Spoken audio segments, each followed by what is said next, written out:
भगवान की जय जय जय। श्रवण संस्कृति के नायक प्रातः स्मरणीय आचार्य भगवंत विद्यासागर जी महामुनिराज की जय जय जय। जय बोलिए परम पूज्य आचार्य श्री समय सागर जी महाराज की जय जय जय। जय बोलिए गुणायतन प्रणेता शंका समाधान करता भावना योग प्रवर्तक तरुणाई के प्रखर वक्ता पूज्य मुनिवर श्री प्रमाण सागर जी महाराज की जय जय जय।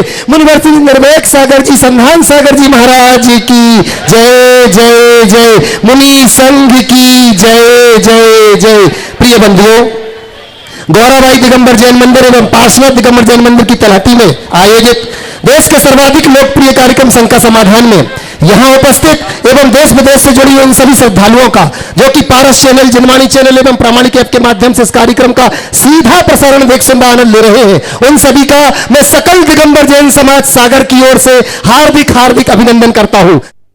यह कार्यक्रम प्रारंभ हो उसके पूर्व अपन चलते हैं पूज्य मुनिवर के चरणों में वंदन करके आशीर्वाद की मंगल भावना को लेकर के। तो आइए मेरे साथ आप सब शामिल हो जाएं और हाथों को जोड़ करके करते हैं वो स्वामी नमोस्तु नमोस्तु नमोस्तु। बंधुओं, जिन्होंने शंकाओं की नदी में बह रहे डूब रहे असंख्य भव्य जीवों को समाधान की नौका दी है, ऐसे पूज्य गुरुदेव के चरणों में अपन चलते हैं और निवेदन कर रहे हैं हम सबसे पहले पूज्य संधान सागर जी महाराज के चरणों में कि वो स्वामी आज आपके मुखारबिंद से ही आगाज हो शंका समाधान का। इन प्रश्नों के लिए आप सभी तैयार रहें। नमोस्तु स्वामी नमोस्तु स्वामी नमोस्तु स्वामी। समय को देखते हुए आप लोग प्रश्न करेंगे, सीधे सीधे जयकारा नहीं बोलेंगे कोई भी। अपन को पूरा देश देख रहा है, पूरा विश्व देख रहा है, इसलिए आप लोग सीधे प्रश्न करेंगे। और प्रथम प्रश्न के लिए आप सागर शहर, आपके सागर शहर के सबसे वरिष्ठ नागरिक जो स्वतंत्रता सेनानी के रूप में भी हमारे सामने यहाँ पर उपस्थित हैं, और ताराचंद जी जैन, मैं उनको आवाज दे रहा हूँ, आप लोग एक बार जोरदार ताली से उनका स्वागत कर दें। बैठे बैठे हो। और इनके बाद वो तैयार रहेंगे दिव्यांश जैन सागर। बोलो। आचार्य श्री विद्यासागर महाराज की, आचार्य श्री विद्यासागर महाराज की, पूज्य प्रमाण सागर महाराज की जय। ओम सवाल कर लो पंडित जी जल्दी। पूज्य मुनि महाराजाओं की जय, छुल्लक जी महाराजों की जय। आदरणीय, मुझे यहाँ समय दिया है, मैं वक्ता तो नहीं हूँ, परंतु मैं कुछ थोड़ा सा आप लोगों के लिए बताना चाहता हूँ। आप सवाल कर लो, कोई सवाल है तो सवाल कर लो, बस समय कम है, सवाल कर लो। कोई सवाल है? चलो एक बार।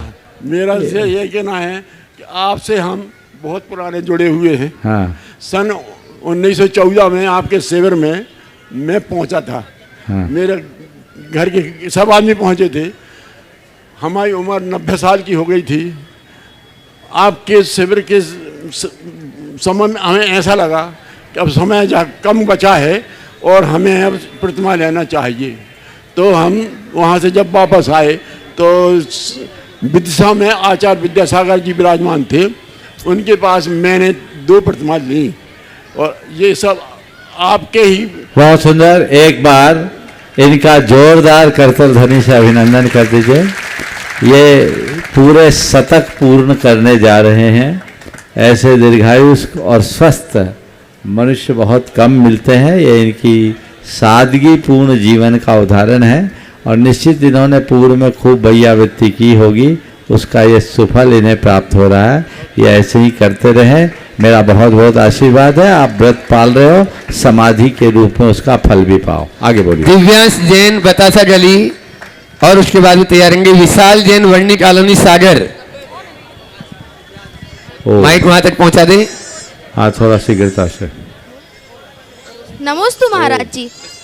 महाराज जी, कभी कभी छोटे बच्चे अपने मम्मी पापा को जवाब देते हैं और कुछ बड़े बच्चे तो उन्हें घर से अपमानित करके बाहर भगा देते हैं।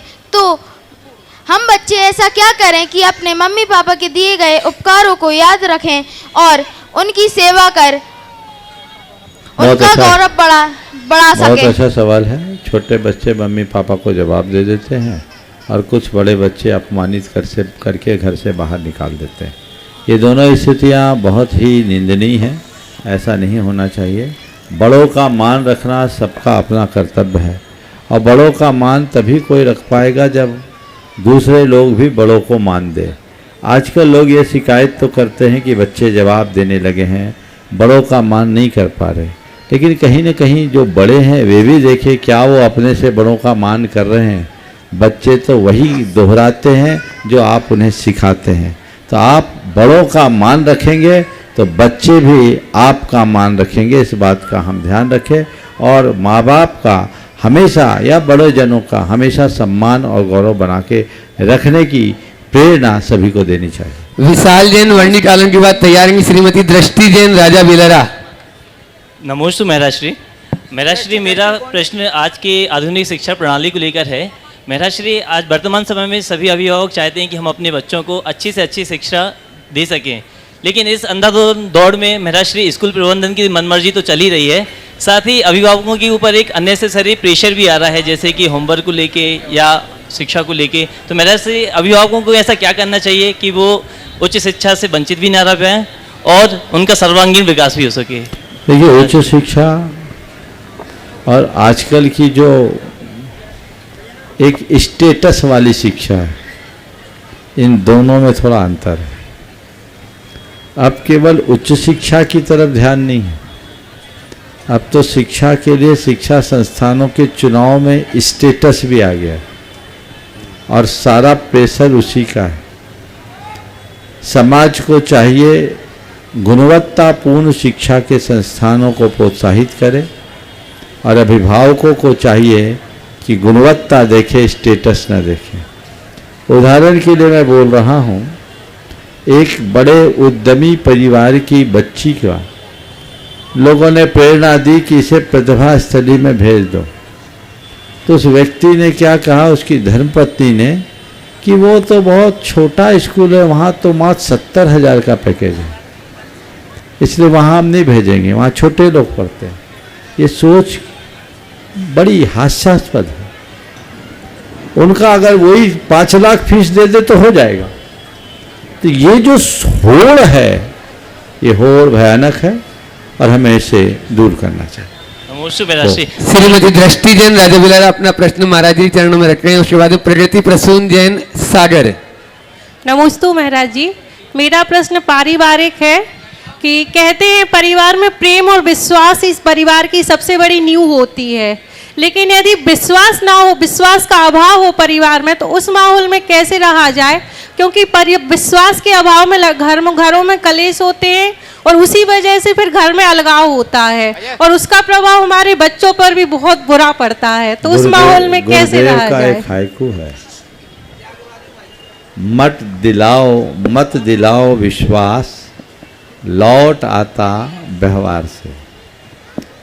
विश्वास का अगर अभाव है तो हमारी कोशिश हो कि हम विश्वास को कायम करें और उसके लिए अपेक्षित प्रयत्न और पुरुषार्थ करें। हम केवल ये बात बार बार दोहराए कि विश्वास नहीं है, विश्वास नहीं है, विश्वास नहीं है, तो क्या इसमें हम खुद जिम्मेदार नहीं हैं? क्यों ना हम ऐसा वातावरण बनाएं जिससे लोगों का विश्वास जीत सके और घर में प्रेम पूर्ण व्यवहार विकसित हो सके। प्रगति प्रसून जैन सागर के बाद पीसी जैन नायक सागर। नमोस्तु महाराष्ट्री। मेरा प्रश्न आपके कल सुबह के प्रवचनों से ही संबंधित है। महाराज जी, आपने कल सुबह कहा था कि पैसा कमाने में इतना भी परेशान नहीं होना चाहिए कि आपको नींद आनी बंद हो जाए। तो मेरा प्रश्न यह है कि अगर आज की पीढ़ी में कोई भी हमारे युवा पीढ़ी पैसा कमाने में अगर हंसते खेलते हुए काम करते हैं तो घर वाले कहते हैं तुम्हें टेंशन नहीं है, तुम किसी चीज़ को सीरियस नहीं ले रहे हो, तुम हर काम को ऐसे ही कर रहे हो। तो गुरुदेव प्लीज संघ का समाधान कीजिए कि उस परिस्थिति में उस मनुष्य को क्या करना चाहिए। अगर घर परिवार के लोग कहते हैं तुम्हें टेंशन नहीं है तो उनसे उसको एक ही उत्तर देना चाहिए, बताओ तुम्हारे लिए हम कोई टेंशन छोड़े हैं क्या? अरे हमारा इंटेंशन देखो और तुम अटेंशन दो। टेंशन का क्या काम? टेंशन रखना ठीक बात नहीं है, टेंशन मुक्त होने का उपाय ढूंढना है। इसलिए अगर कोई ऐसी बात कहते हैं और यदि उनका दृष्टिकोण ये है कि सामने वाले में नेग्लिजेंसी है, लापरवाही है, तब तो उनकी बात सुसंगत है। लेकिन किसी का कौशल और प्रबंधन यदि अनुकूल है, उसके बावजूद यदि कोई ऐसा करते हैं तो ये बातें ठीक नहीं है। देखिए नमोस्तु महाराज। ऊपर से बरसात शुरू हो गई है, लोगों को थोड़ी असुविधा तो है, लेकिन सागर वालों को भीगते हुए सुनने का अभ्यास तो पुराना है ना। और जब आप कड़कड़ाती ठंड में भीग के सुने हो बदनी कॉलोनी में, याद है ना 1997, तो 97 बोल रहा हूं, तो आज क्या चलने दे कि रोके? चलने दो। चलिए, तो आप भी डटे रहिए और मौसम को कह दीजिए हम हिलने वाले नहीं हैं। चलिए अगले सवाल के लिए पीसी नायक। पीसी नायक जी एडवोकेट सागर, उसके बाद में तैयार रहेंगे डॉक्टर अनिल जी सिंगई सागर। त्रय मुनिराजों को नमोस्तु। महाराज श्री, भक्ति अगर केवल हाथ पैरों से होती तो विकलांग लोग इस भक्ति को नहीं कर पाते। भक्ति अगर आंखों से होती तो सूरदास इस भक्ति को नहीं कर पाते। भक्ति अगर बोलने सुनने से होती तो बहरे गूंगे भी इस भक्ति को नहीं कर पाते। और भक्ति अगर धन और ताकत से होती तो अमीर तो गरीब और कमजोर व्यक्ति इसको नहीं कर पाते। महाराज श्री, सच्ची भक्ति का एहसास कैसे हमारे हृदय में समाहित हो सकता है और वह किस माध्यम से हमारे जीवन में कल्याण के लिए कारक बन सकता है? कृपया प्रकाश डालिए। देखिए सच्ची भक्ति क्या है? भक्ति प्रेम की अभिव्यक्ति, भक्ति परम प्रेम रूप है, वह अमृत रूप, और प्रेम हृदय के समर्पण का नाम। इसके लिए इंद्रियां या बाह्य साधनों की आवश्यकता नहीं, अपितु उनसे मुक्त होने पर ही हम उसका लाभ ले पाते हैं। इसलिए जब भी भक्ति करने का मन आए, बाहरी साधनों को बंद करो, इंद्रिय चेतना से मुक्त होकर के ही हम भक्ति का वास्तविक आनंद ले सकते हैं।